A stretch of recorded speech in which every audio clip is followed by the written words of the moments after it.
that Kenya has not suffered the kind of petroleum product shortages that have been witnessed in a vast number of countries in the region and beyond. It may look like a miracle. Why in Kenya the debate has been about price and not about availability of the stocks. We must credit this state of affairs to the G2G framework. But beyond this, the G2G framework has also enabled greater diversification in sourcing fuel. Cargoes are now being loaded from a broader range of international supply points, including Europe, the US Gulf Coast, India, and the Red Sea region. There was a misrepresentation from certain political quarters that Kenyan fuel was not passing through the Strait of Hormuz.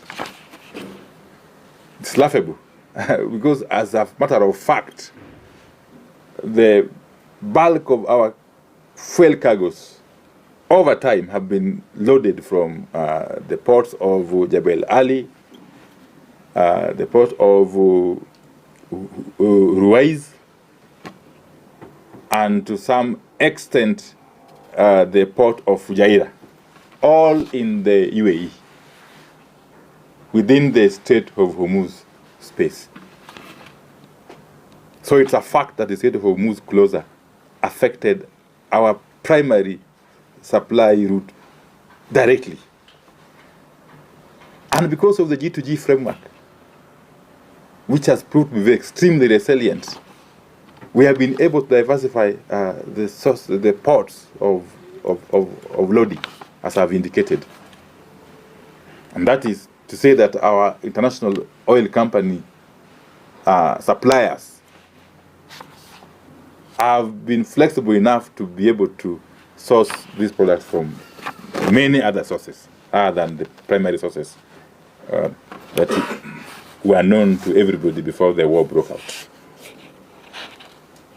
And so for those who are making those allegations, you can see that you are either mistaken or you are outrightly malicious in your outbursts.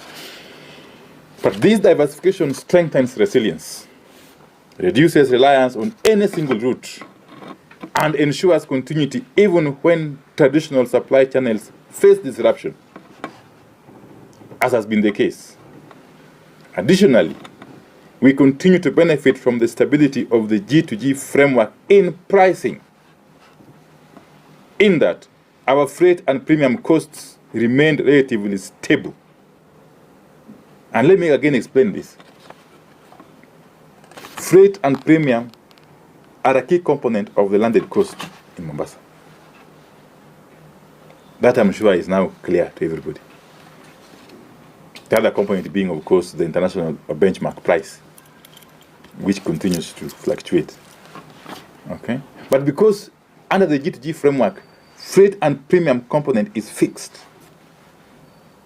we were able to, this was able to make us as a country benefit extensively, even as other countries were contending with the skyrocketing of the freight and premium in the market. Again, as a matter of fact, our freight and premium under the G2G framework is $78 US per ton for diesel, $84 US per ton for petrol, and $97 US per ton for jet A1 fuel.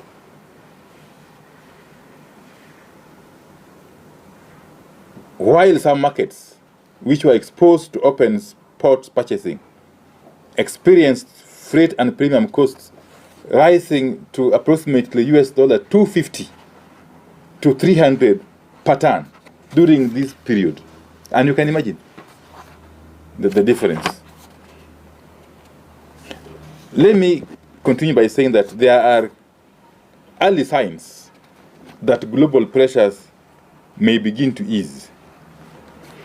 Changes in demand patterns and improved supply routing are gradually stabilizing international markets. And while the situation remains fluid and unpredictable, the direction is encouraging. In the fullness of time, as global conditions stabilize, Kenyans can expect the benefits to be felt progressively through the system. In the long term again, plans are underway to get our own refineries here in the region.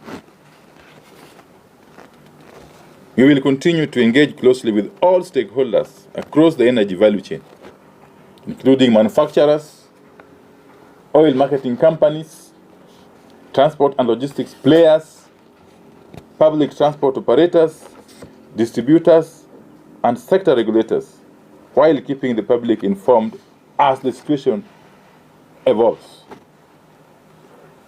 In a nutshell, the country continues to enjoy security of supply of petroleum products.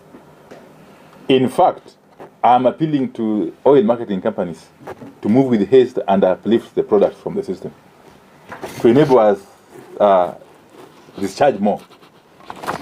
As we speak, ships or vessels are lining up at the sea, waiting to discharge. So my appeal to the oil marketing companies who have been allocated various quantities of these products to move with speed and uplift those products for the system to be freed, so that we can continue to receive more products. Otherwise, thank you very much, and God bless you. Plantain. Maybe moja tu.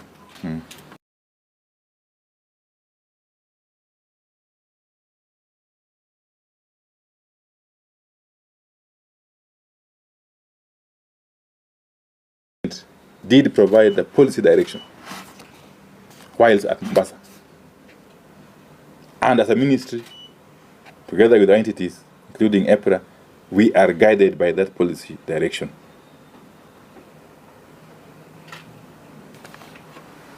That does not in any way negate the established process of price determination by EPRA. But you must remember that as government, we have got many tools at our disposal to intervene appropriately when required. Thank you.